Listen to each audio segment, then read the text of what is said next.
It's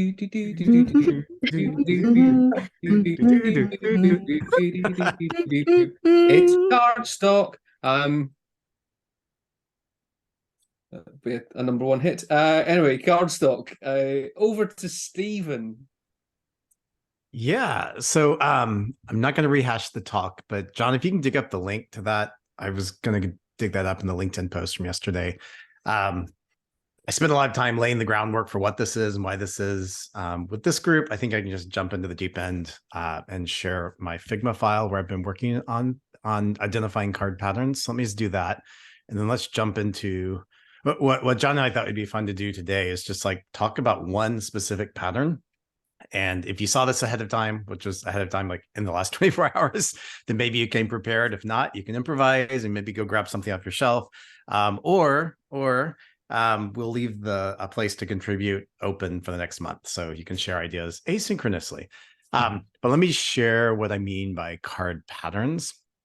And before I do, I think one of the straw man that I beat was in the presentation, softly, was like most cards follow the same pattern. The back is always consistent, right? The front, like especially when we talk about learning cards and card decks, the front is just variations on the same thing. So, and I said that even my mental notes card deck I did years ago is the same thing, right? It's just every card was a different principle from psychology. So what I've become interested in are cards or games or learning decks or knowledge cards that make a richer use of the card as a medium. And I've been looking at all sorts of patterns, and in many cases, or in some cases, they're named already. In many cases, they're not. And so I've been trying to come up with a name for the pattern. So with that, let me share my screen.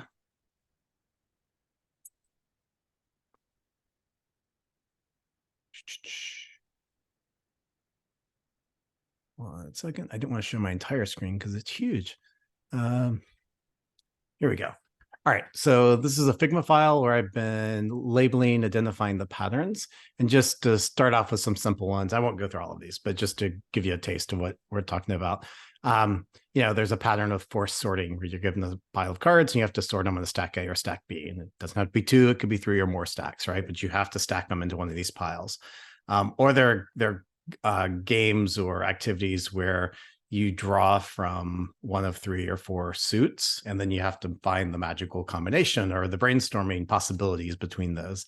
Then you have patterns like this. There's all sorts of staggered or layering patterns, or when you stack cards in different ways, like, where there's partial coverage or complete coverage, or there's this idea from a lot of games called splaying or melding, where you can see cards fan out with certain information. Sometimes there's a tuck pattern where you tuck a card behind another one. So anyway, you're getting a flavor for the types of patterns here. I'll jump over here where some of the ones get more interesting.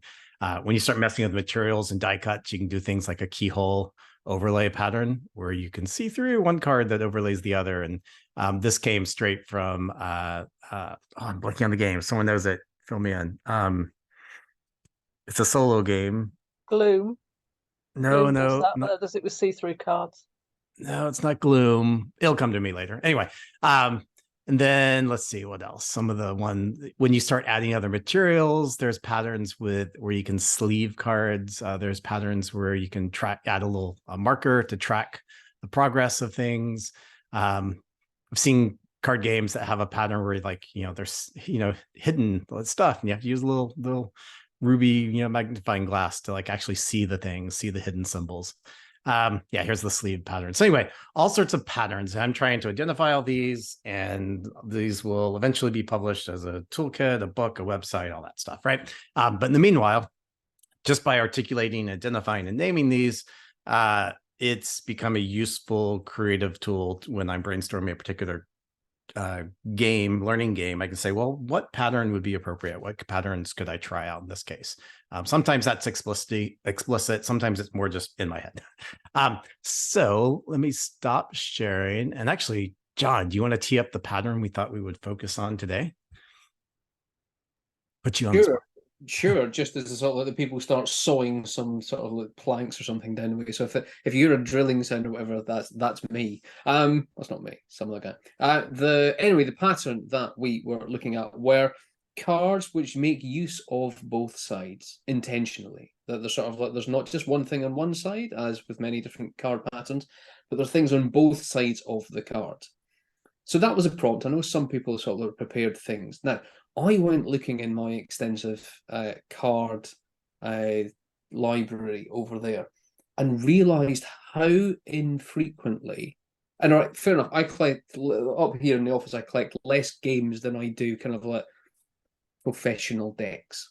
But how infrequently the other side of cards is used for something other than just disguise. And by disguise, I mean you hold cards up, right, and you can't see what I'm holding, right? So all these are the same, or you have them lying down on the table and you draw one at random, but it looks the same as all the other cards. But I do have two examples that I brought, which I might just show quickly. Using, let's see if this works. Deskcam.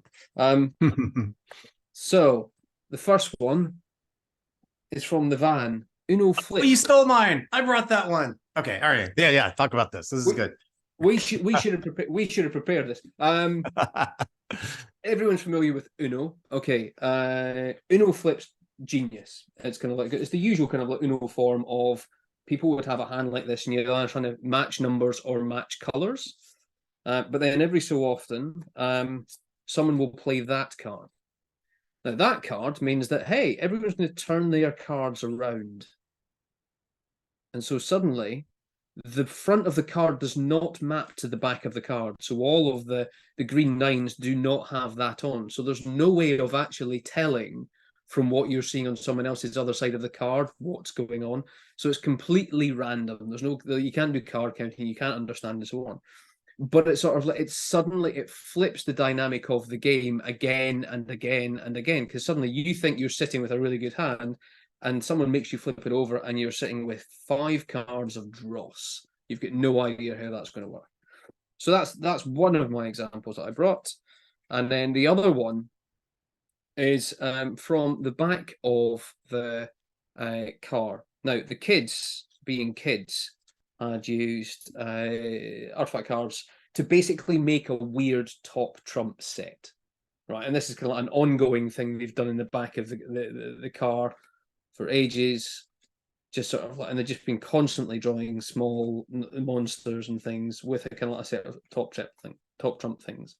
At some point, they decided to use the other half to say, okay, there's an instruction on the back that says, when this card wins, destroy the card it won against. Blah, blah, blah. This card always goes first. So suddenly they've started using the back of the cards to add extra rules onto what you do and how you should do it as well. So I don't think it started with that, but then it was almost like because they hadn't written on the other side of the card, it became a sort of like, oh, we're actually inventing a new game off the second half of it. That's my two. I've stolen one of Stephen's. It's okay. I have a few more. I'll share some, and then maybe you've got some at hand. You're ready to share, hopefully. Let me share. Here we go. So, and then what, again, in the spirit of like creating this taxonomy or naming, I've been trying to label some of these too. So a classic one that I think when you say it, we're all like, oh yeah, duh, but we forget about it is the classic Q&A or check yourself pattern. So Trivial Pursuit being one of the originators of the, or I don't know if they're the originator, but they popularized this idea, right? The questions are one side, the answers on the other. You see this show up in games like Chronology, where the bikini is introduced and you don't know, and you flip it over to get the answer, and see if you put it in the right sequence or not. I used this pattern on a bad problem statement exercise I created years ago, and basically everyone would spread out all of these bad problem statements. That was the blue side. And to make it extra fun, I sprinkled in a few good, well-formed problem statements. And so as a team, you had to decide which ones were bad. And before you flipped it over to check yourself, why they're bad. You had to articulate that or describe it. And then when you flipped it over, it would tell you, a handful of the cards would say, good, you spotted it, right? Or most of them would say it's bad, and here's why it's a bad problem statement. And it would label the type of bad problem statement. So it was a check yourself pattern. So that's one. I'm calling this one state change. And this is straight from there. I see it in a lot of games, but it's this is Marvel Champions, the living card game. And so when you're playing your hero card, the hero you choose to play goes between your alter ego and your hero state. And you have definitely more abilities on one side, but then you need the other side to recharge and stuff. So you have to go back and forth constantly between these two states. I can't remember the name of this game, but I could look it up. I think you're like communicating with ghosts or something, and things go in and out of. You see this monochrome blue state and then the full color state, right? And so things are flipping, changing there. Trying to see if the name is in here somewhere. Anyway, then there's the flip pattern. And I was gifted the Marvel version of the Uno flip game. So that was my first introduction to it. And it totally randomizes the game. And I didn't know whether to call this a state change or call it just, because it's so random and so wild, something different, right? Because it just changes the whole game. Like, so it's odd. I've got two examples here from Arkham Horror, the living card game. And this one, so you have locations that you spread out in front of you and you're deciding, it's like you're creating your board as you're going. And so you start by laying down the unrevealed side and you decide, like, do I want to go there or one of these other unrevealed sides? And when you actually decide to place your token or your figure or your player on that card, then it flips over. And so you actually get a sense of, you can actually see vividly what's actually there. So I called this like mystery or revelation. Arkham Horror also has these scenario cards, and this is how you advance through the game. And it's actually interesting. They're paired, and you put them together, and they look like they're parts of a book with some illustrations in the background.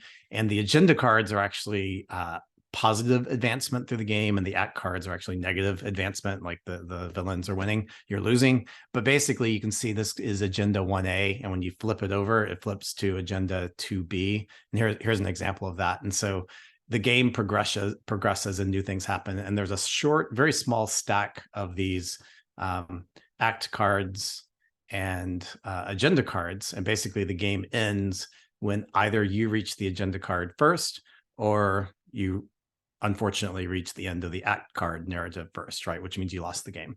But again, you have flipping to advance the narrative in that case. And I'm not sure if I would call that advancement or progression or sequence or something, but you can see there's a pattern there. And then the last one, I'll just hold up a few examples.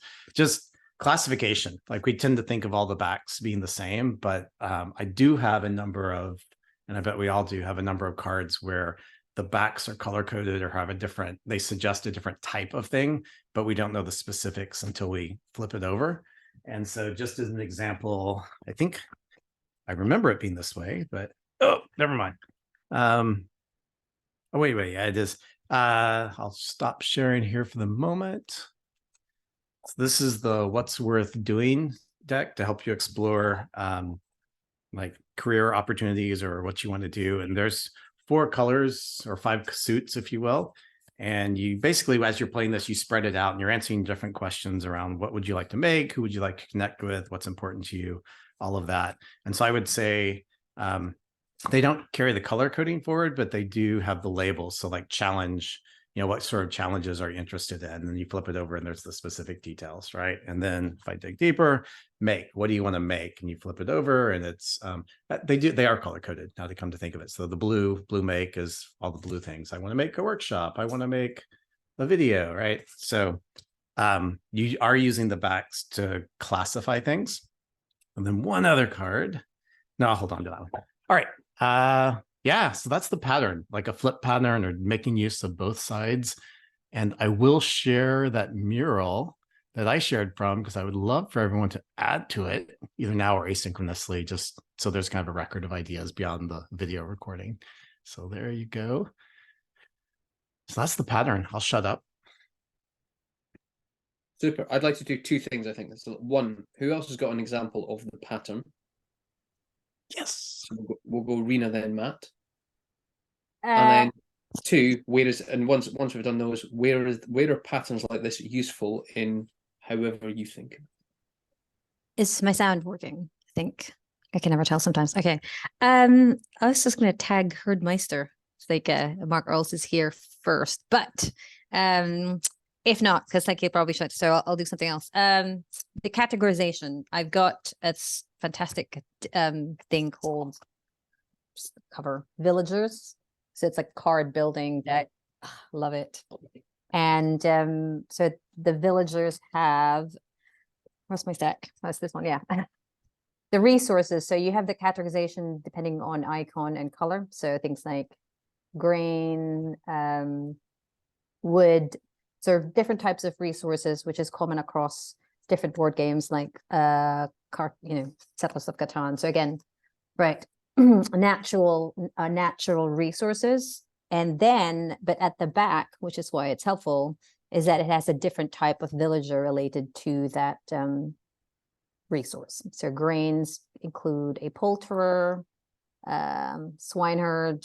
What's the next one? Oh, another swineherd. I think what is that one? Brewer, etc. And then it also has the change. So if you're a founder of a village, you're gonna have the notion of like gold coins, but you need to feed your village. And if you don't feed your village after a round, it goes back to like just like being fed. So you can't earn gold because you have to just like pay for food and everything. I've gonna paste the image of what that deck looks like.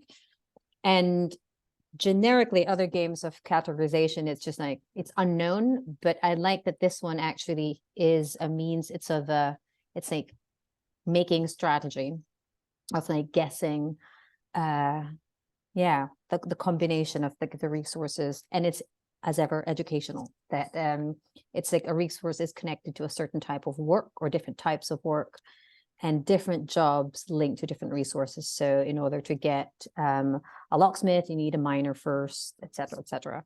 So it's a fantastic 5-player game. I'm waiting for 5 players. So that's one called Villagers.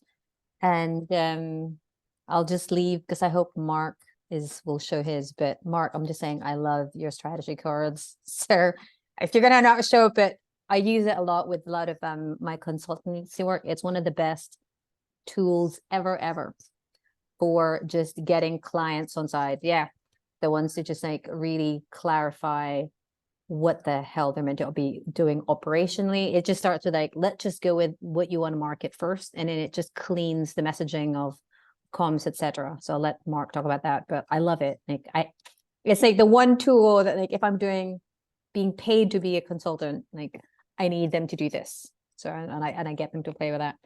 And the other one, which is more mine, is I was looking for a card deck, like a playing card deck with suits, like normal playing suits, hearts, spades, clubs, diamonds, but that I could write at the back. And it was difficult. Then I finally found one called the Minim cards. It's like 12 quid, 13 quid, and it comes in black, which is kind of useless unless you want to make white markers.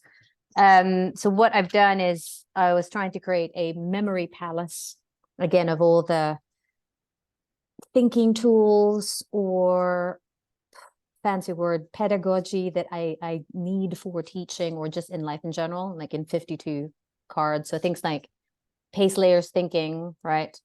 And it's the 6 of clubs. So the clubs, because it's circular, it's when there's lots of different Venn diagrams. So I've categorized my notes depending on, so I can remember on the number and the suit, but then I wanted an extra texture at the back. So when it comes through, say, psychology or philosophical influence, like some mindset approach, so rather than you need to solve your problems, climate change with, get to grips with 6 pace layers of change. Sometimes you need a bit of like, mindset card. And I've got so my ace of diamonds. So again, ace is like whatever you're doing when you're trapped in complexity or you're stressed and frustrated. I put the ace of diamonds, sorry, ace of hearts, not diamonds. So I forgot the ace of hearts. Yeah, and it's that purity of your heart is to will one thing by Soren Kierkegaard. So it's just like a power quote of like to focus it, and focus is not so much like a mindset, but a heart set. And but then what I did also, because some people don't want riddles, I give it extra texture, which is not as visual. I was hoping that I'd eventually use it just as an icon, but what was clever about this card is you get a slash, right? So you get two parts. So my notes, and then like kind of however you want to play with that. And so in the Ace of Hearts, which is the Soren Kierkegaard quote, I have two other kind of extra notes, textures in the back. So things like, in the flow, you're not playing with your skill, but your soul, which is connected to that, like I said, a texture. So I was just playing with it. I haven't finished it yet because it's just like writing out the one side first. But inevitably, I think what I also want is then to have a matchmaking of like, you know, that with something else. Or I could do like a suite of Rena's like royal flush in terms of solving any problems of complexity type thing. Or like I've got my straight, you know, like I don't know, yeah, 2, 3, 4, 5, 6, like foundational straight clubs or something. Yeah. So almost like one of the interesting things about that is like you've taken the kind of like the traditional suit, which would be on the front of the card and the back would be and it's almost like you've flipped that round to the back, so it's the kind of like the suits that is on one side of the card, whereas the kind of like the deeper contents on the other. Yeah. Matt.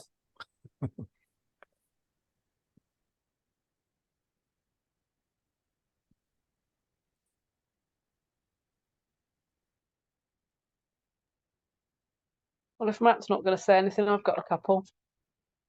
It's all right, I'm here, so I'm just an idiot. Right. Sorry, I won't be a sec. Let me just see if I can get this to work. Switch camera, switch camera. Oh, look at that. Hello. So a couple of other different patterns. This set. The first pattern is, of course, the instruction card that is completely different to everything else that goes into the card deck, but is a fairly common thing. Now these cards they're kind of, I don't know, prompty kind of do something different kind of things. But what the creator put on the reverse side is just random pictures, which is quite nice. And actually, if truth be told, I think might be more useful than what's on the other side of the cards. But using the reverse side as a place of, I don't know, you could think of that like a gallery, but then of course you can play those sorts of games around visual metaphor as well, which is really interesting. I actually used to have a set of business cards where I used to do just photos on the reverse side, which were a collection of 50, you know, with Moo, you can print different things on one side. So I did that when I was working at Microsoft rather than using Microsoft cards, because that's how committed I was to being a Microsoft employee. Then we've got this one here, which is the idea that Stephen talked about, which is of classifications of types of card, this is the idea of putting the suit on the reverse side, really, isn't it? These are quite nice games you can play to be able to test your product ideas, which I have yet to use, but they're cute and they were a leaving present from my last job. That's how well my old team knew me.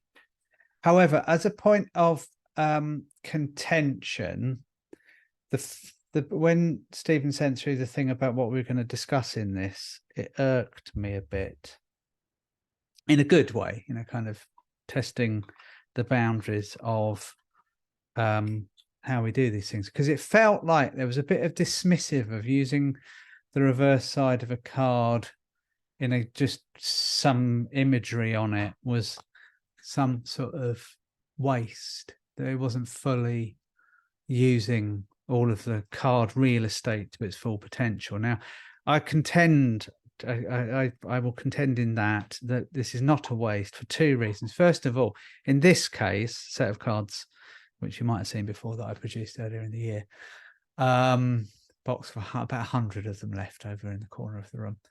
And that gave me an opportunity to be able to showcase the art of a young designer, Ellie Dallison.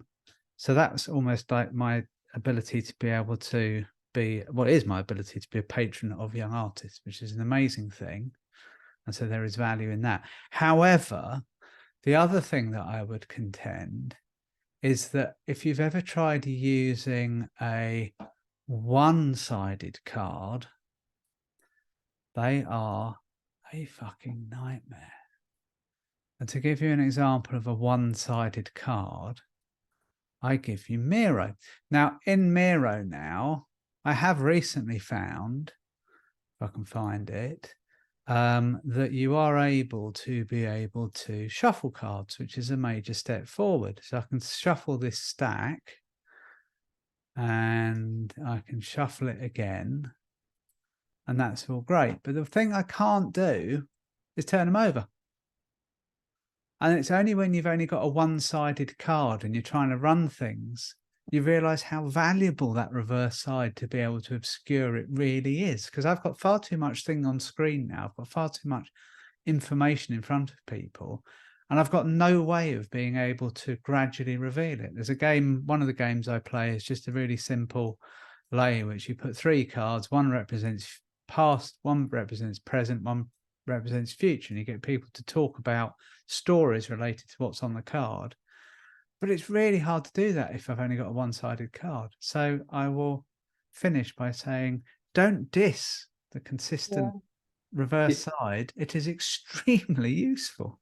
It's You for this realise you very can reason that I ended up going back to using PowerPoint for things, because you can do that in PowerPoint, and the animation feature means you can do like really nice kind of card flip animations.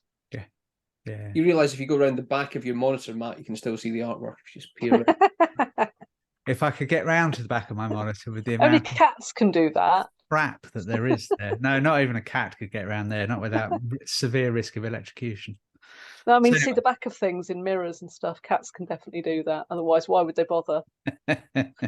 Sarah, So I've got 2 games here. The first one is called Port Royal, which is a game of sort of piracy and trade on the high seas. And I haven't got a fancy second camera, so I'm just going to have to like do this. So you've got all sorts of cards. You've got some character cards, you've got some resource cards, but the back of every single card has a coin on it. So the back of the cards are actually sort of money resources. And when you make money by making a trade or whatever, you just take that number of cards off the top of the deck to pay yourself. One thing that I'm always really disappointed with this is that it doesn't give you the option, because it's sort of like having this 2-sided thing with one side being money. There feels like there should be a mechanism within the game for sort of creating strategies through deciding whether you want to use your admiral or whether he's more valuable as a piece of, as a gold coin. But there isn't that aspect of it. But that's quite interesting, because obviously that makes the game much more compact and means there's no need to have separate sort of counters and so on. The other one, which is more what I was just talking about, where you make the decision about which side of the card you use. So in other words, you build your strategy on deciding when to flip a card, is Flip City. Has anybody ever come across that? So basically you're building a city. It's a deck builder, basically. And when you've got a certain number of points, you win the game. So you will find that there's a kind of starting position where you've got a low value something on one side of the card. And then on the other, you've got a higher value something. So basically you're gradually upgrading your city as you flip your cards over. So yeah, that's quite interesting. So that one sort of allows you to actually sort of have flipping a card as part of your strategy. And I can't think of any others, but I'm sure there must be others there with 2-sided decks. But I would definitely sort of go along with what Matt was saying, because I was kind of thinking, it's completely neglecting the idea that actually it's really valuable being able to hide information. So having that blank side of the card is sometimes really, really important. That, So I'm going to have to. Sorry, so just quickly, that mechanic you were talking about there about the cash, that weirdly, it actually, if you play Monopoly Deal, which is the only form of Monopoly that I can stomach. The rest of it just leaves me cold. Yes, I've got it up there. I do actually quite like it. But that has that mechanic, even though it's only one side of the card, because every card has got a cash value and a thing, Yes, it does. and you can choose to lay it down as cash, or you can choose to use it for the whatever other purpose it's got on it. But it can do that just one-sided. Yeah, I'd forgotten about that one. But yes, it is only one side, isn't it? Which game is that, Matt? Monopoly Deal. Deal. Okay. I've got that. Hang on, I'll get that off the shelf as well. And I presume that's not Monopoly that's based in a small Kentish village on the coast. There's about 3 people got that. Monopoly Deal. Oh. But you're right, it is the only tolerable form of Monopoly. Yeah. I've got the one in a little plastic box. So I'll just to demonstrate what Matt was saying. So you've got cards which are money, just exclusively, but also on things like your property cards. So and some of the action cards as well. So you've got action cards which allow you to do things, but you've also got property cards. So here's the Old Kent Road, but the Old Kent Road is also, it's 1 money if you want to use it as money instead of as property. And this action card, which is collecting rent, that's got a value of 3 money. So yeah. Okay, I have to respond. I was going to say react, but respond to what you said, Matt. I am not anti, the backside being consistent, right? That is not what I'm against. In fact, it's a great pattern when you need to conceal information, right? How many solitaire games and poker games would be ruined if we didn't have that consistent back? So not against that. I am pro being intentional about how we use cards. And I would say the whole genesis of this was I was happy creating cards for myself and clients, and it was when I was working with someone else, like in a coaching capacity, who was making a card deck, that there were so many things that I had just picked up over time, just playing games or, acquiring these card decks and learning decks that I took for granted that were new to this person. And so simple things like this person was approaching their card deck like a mini book and writing everything out and numbering the cards so people would read it in the right order. I'm like, wait. It's kind of like cards. The beauty of cards is they can be shuffled, right? And so it was basic stuff like that. Like what are the qualities of the card medium? And then I think what I've seen is this, and I see it myself too, in many cases, this functional fixedness, where because we have a pattern, we see a pattern, we forget the more creative ways something can be used. And so what I'm trying to remedy, and I think anti is too strong, it's a negative word, but what I'm trying to remedy is the functional fixedness, where we tend to think of cards as working in one way. And so that happens with, using both sides is one of those common ways that people are like, oh yeah, I can use both sides. And it's like a eureka moment. The fact that cards don't have to be these little rectangle shapes, they can be hexagons or squares or other things. That's a eureka moment for a lot of people. So I'm just hoping to inspire people with all the ways we could be using this medium called card decks. A lot of people have just like every card doesn't even have to be the same size and shape. Mm-hmm. We have way too many things that we inherit because these come from a printer and the cost of die cutting. So we just tend to have them 52 cards in a deck drives me nuts, because it's like you actually added 3 or removed 3 in order to fit to the size of the print run, not because that was the right number of cards to have for that deck.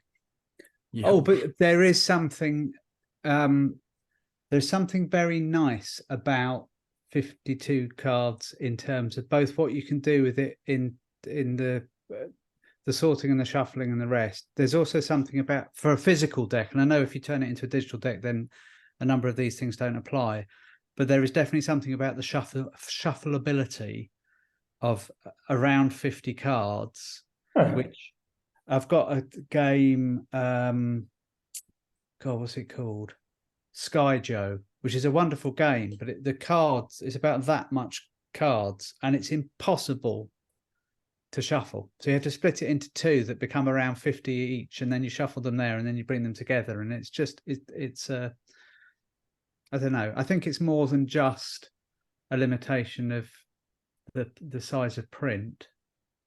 And to build on that as well, it's almost like this kind of, the size of print now is inherited from the most popular number of cards which came out of, because they saw that 52 cards is the French deck, he says, from memory. Yeah, and whereas exactly. you had an Italian one that was 42, and then something else that was like 30 and whatever else. 52 was found to be, at some point, you go, this is a useful number. And so actually the print run has been dictated by the whatever previous populations decided was the kind of like the most popular number of cards to have, because perhaps you can play more games with 52 cards than you could with the 42. It just divides in a better way. I don't know. There's also constraints in other ways too with button shy games.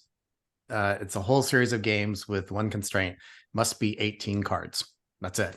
And so some of the most creative patterns I've seen are coming from the button shy games, because they're working with this constraint of what kind of game can we create using just 18 cards.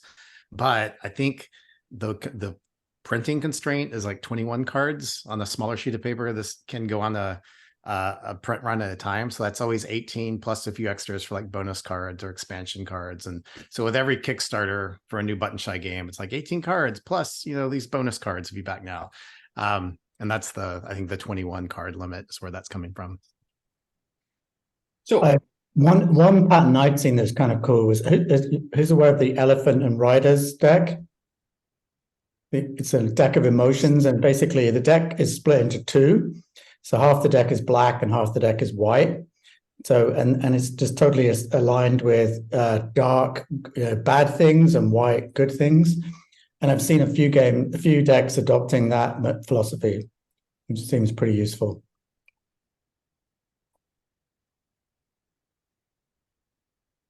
I went through an exercise a few weeks ago with a friend of mine who he works as a consultant in the world of disability and accessibility.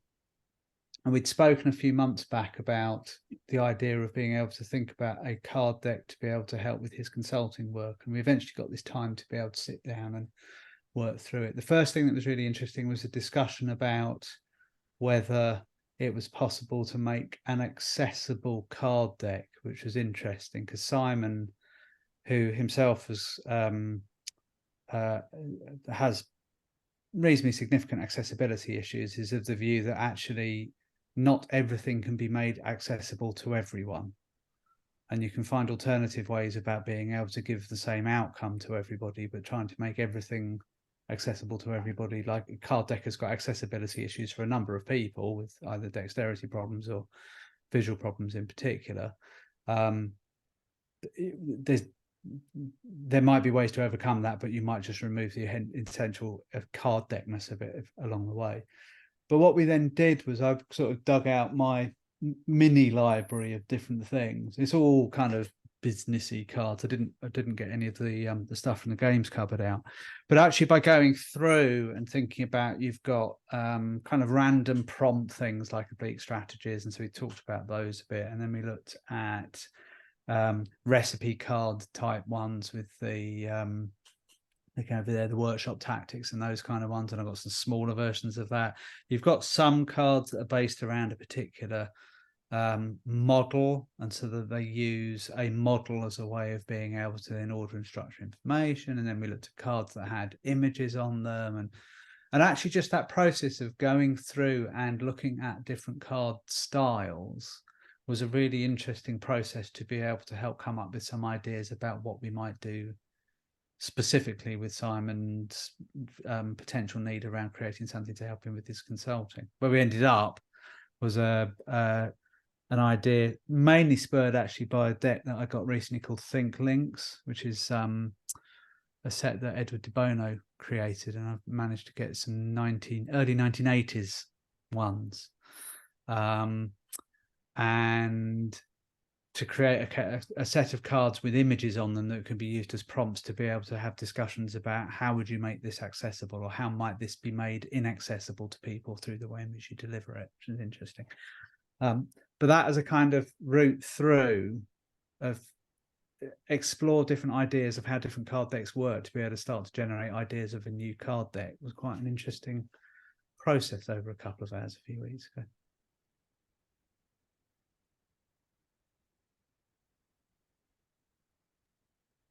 Who has not spoken? Mark. Mute. Mute. Not a Zoom call unless 6 people are on mute at some can't. point during it. I'm just reeling from the embarrassment of what Rena said about my copy cards. They were, I know somebody who was almost equally responsible for those, John. Yes, I know. And for those of you who haven't seen them before, it was, can I just share something? And I'm afraid I'm going to do this in a keynote slide, so apologise for that in advance. Here we are. It's based on some work that I did with 2 academics to produce a book for MIT Press called Copy. Called I'll Have What She's Having. It was basically a map of how people choose based on so very simple dimensions, but it was rooted in diffusion science, so the patterns you see in data. And the reason why this was important is that I had a long experience of clients and my own self and my colleagues trying to treat every problem as if it was unique. And so this was essentially a strategic triage, behavior change kind of frame. And this is the simple 2-box, because everyone's got to have a 2-box, a 4-box, 2x2. That lies at the heart of that book, I'll Have What She's Having. And those of you who haven't seen it before, let me just explain quickly. We are much less, the left-hand side of that visual shows people choosing independently, and the right-hand side shows people copying other people or doing social learning, as they say nicely, as a euphemism in social science. And then there are informed decisions and uninformed decisions, and that generates 4 basic categories of behavior that you might be trying to change. And so the reason for having a deck of cards is twofold. One of which is to encourage people to do this triage. What kind of thing are you trying to change? And John and I did have an interesting debate about whether or not I was allowed to say kinda with an A, which I did in the end. I listened to that podcast today that you were on talking. Is it? And it's like, and I'm still of the mind it should be kind of. Yes, there we go. Not kinda, kind of. Kinda. What kind of thing? So it's a simple triage question, right? What kind of thing are you trying to change, and therefore, where does it fit on this thing?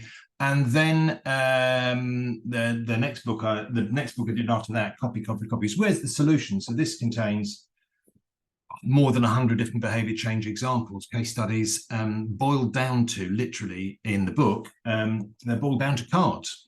We made some cards and we photographed them. And they look a bit more like this. So you've got the map there, and then you've got 2 kinds of cards. The map, so where are you on the map? And secondly, then you've got example cards. And the example cards have on one side what kind of thing it is, so where it sits on the map, and the other side it has the detail. So it's really simple use of 2 sides. And it works just in this way. So if you know what kind of thing you're trying to solve, let's say the behavior is currently up here. One way to always change that is to get people to copy other people, and that's the famous case from the HMRC, getting people to submit their tax returns. And then you say, okay, so solution is going to be down here. Here's a set of cards that really simply you can use as start points for thinking out solutions. The copy book, by the way, the reason why we collect from lots of different places for that is that I'm following T.S. Eliot, essentially. So there's the difference in a great poet and a mediocre one is not whether they copy or not, because they both do, but what they do with what they copy, and secondly, how far away they steal from. So they come from all kinds of places. And I use the example of Formula One. I think some of you heard me talk about this before. Formula One and the protocols in Great Ormond Street pediatric cardiac surgery. So that's an example of a long way away. So that's that really. That's that one card. I'm going to stop sharing that because that's a bit boring. I've got one other set here and John, I've talked about this for a couple of years now. This is Dan Ariely's irrational game based on his Dan Ariely, famous behavioral scientist, hog scientist, really. And it's really dull, actually. They do have two types of cards. The gameplay is really dull. Essentially, the back of every card is a answer. Front of every card is a question, and it's color coded on the basis of the kind of problem that it is. So it's sort of similar, except that it's not.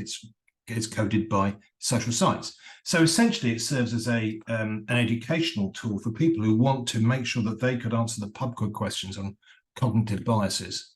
That round that comes up every time in my local pub quiz, certainly. But that's a really simple and rather dull way of using the back. So it's just the kind of thing. And I used it very simply in the copy card set, just because it was trying to focus people on what kind of thing have you got here, and now here are some solutions. Glad it's useful, Rena. Thank you. So, and thank you, John, again. Not at all, but just it's a perfect demonstration of. So you have them, on that first side, you're just sort of like, you're moving people into kind of like that first top layer of information. Yes. So just having the four kind of like things on the table, you go, which one of these? So it becomes an automatic sorting thing of sort of like, well, we're just going to look at this stack. Yes. So of the back to the problem of sort of like, oh, we've got 52 to go through, and you go, no, you now just have 13. Exactly. And then if you go through the first 6 or 7 of the 13 and go, I'm not sure these are relevant, you go, well, maybe you're in the wrong place on the map, son. Exactly.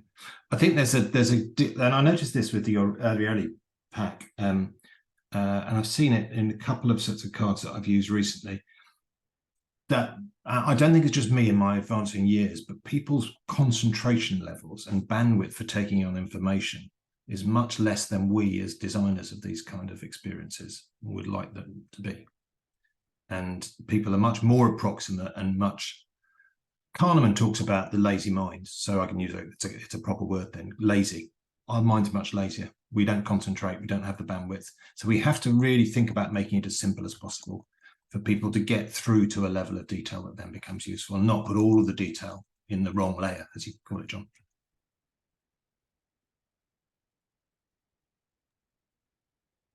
Thank you, Mark. So I'm just gonna plus one, say thank you for sharing that, because I'm always looking for new patterns, and just, again, functional fixedness. The idea of categories, I always think of categories like buckets, like sorting your laundry, right? But categories on a matrix, like, it's obvious once you see it, but applied to cards, now that I've seen it, I'm like, oh, there's another pattern, like the ways you can arrange categories so they have meaning relative to each other. So thank you. I am going to go to Elise at some point. Quickly though, I want to just kind of before I forget to do it at the end, thank Stephen for sharing some of this pattern stuff. What I'd like to do is, like, for the next few card stocks, pick other patterns, send out homework, and then just investigate other ones. Find a way together to make that kind of like interesting, to discover things, to find things, to go away with new ideas about designing. Thank you, Nick. And then Stephen, I also want you to reshare the mural board and say, like, if other people want to share the examples you have shared today, just take a picture of them and some notes. Show us where to put it on the board, Stephen, to be most useful.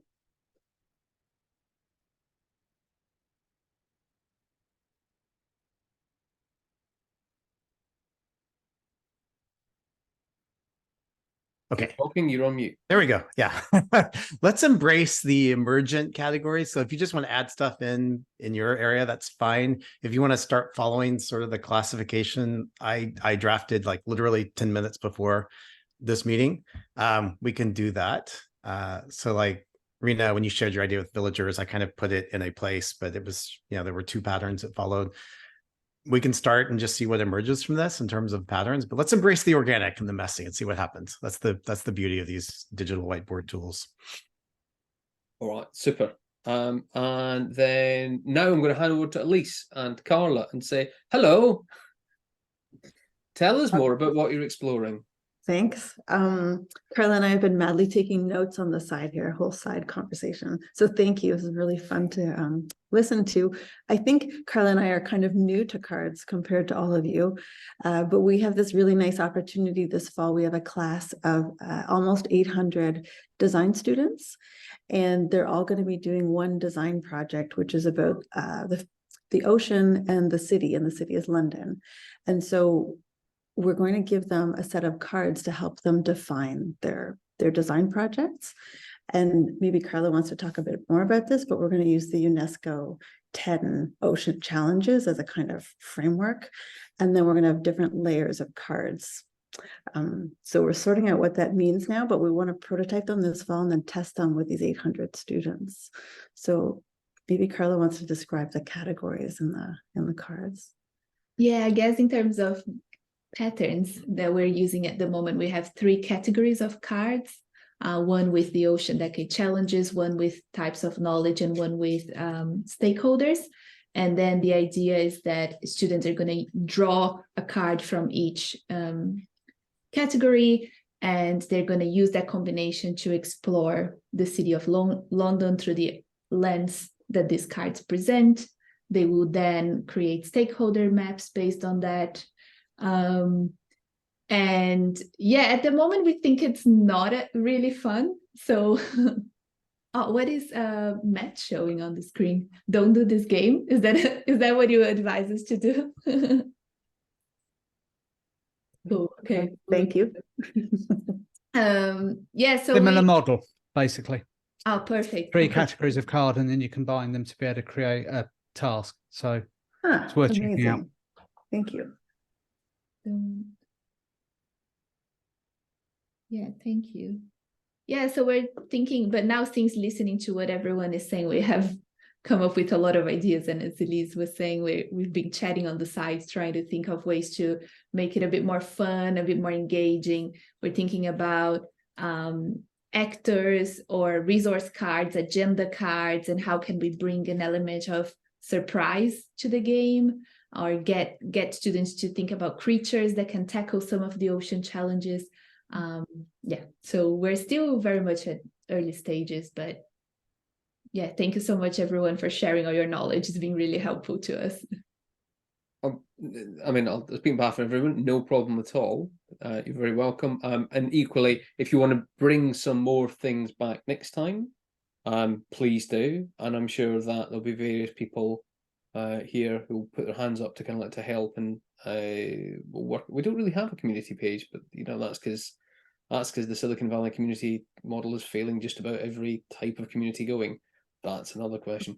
It's a whole other community group that I can't tell you guys about because there's no way of doing that. Oh yeah, the Signal group. All right, so there is a Signal group. Well done, Matt. How do we share the Signal group in the chat? Matt's working on that right now. I can tell. I'll sort it. Super. So with that, we've got 3 minutes left. Nothing if not punctual. Does anyone else have anything to say, to suggest, to reflect on, to complain about?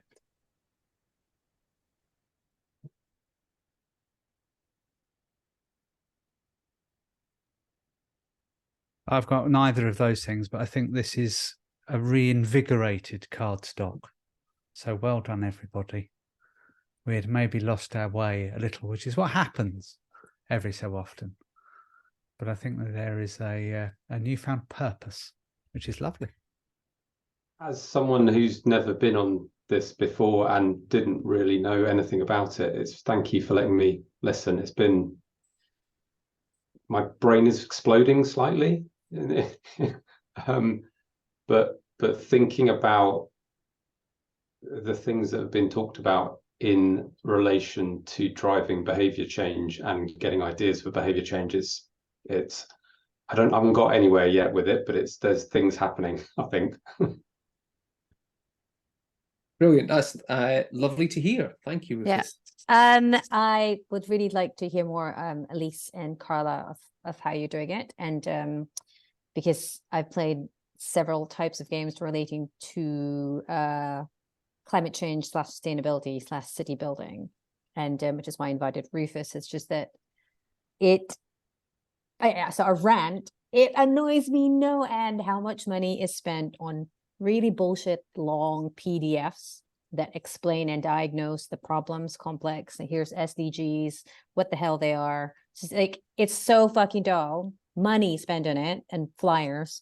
And every time when I was working in the Philippine government that there's a chance to actually get people to rehearse these scenarios, zero, right? It's just read these PDFs rather than you have to friggin' play it like you're the leader. Like if you were king for the day, how would you do it? And with all this current flurry of existential urgencies, it's like, I know what, let's just do more reporting. It's so frustrating rather than the education is in playing it and rehearsing it. And so, yeah, I'd love to kind of help out if you kind of just add me on LinkedIn, but also the Sustainable Development Goal cards is close to kind of getting people to, and I did it with students. So partly that, it's just like really getting people in a room and make them play it, rehearse it, simulate it, like they do in the military strategy rooms, right? And it's still annoying. So there's like a whole category of climate science games no one's playing, like apart from the nerd games, but not the policy people or the lawyers or the activists, to be fair. Or communities? Some Localized? communities, but I would say the ones who are doing it really well, the Japanese community. So a lot of the who's rehearsing it, because Japanese invited the SDG games, Japanese communities and certain Asian communities who are at the forefront of climate disasters.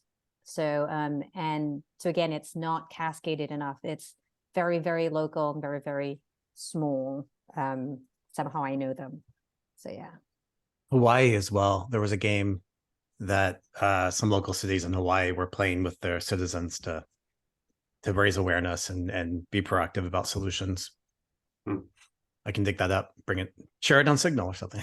Yeah, super. Super helpful. Thank you. Yeah, there's so much, so much emphasis on sort of awareness. It's like we are all aware now. We don't need any more of this awareness or being told what the facts are about climate change. We just need to have something that's going to help us move a bit towards action. To be honest, it's all new to me, and I'm going to go and Google this right away. I heard about this. What is climate Really? change? No, surely that can't be happening. Good grief. Yeah. So I just moved from Scotland. I just thought it was warmer here. The game that came to mind to me, I mean, it's 13 years old now, probably, no, maybe 14 years old, but World Without Oil. I mean, that's the kind of gold standard about what we should be doing, that sort of play it before you live it idea. Definitely. Can't believe that was 14 years ago. Super. To your point, Rufus, just there, I will bring the regenerative toolkit next time as well, because it'll have to been printed by then. So it's because I'm using it on the 11th of October, so it will be a thing by then. Right. We better now all have sort of like the Cardstock outro, but you all know what the Cardstock outro music is, don't you? Ready? After 3, 3, 2, 1.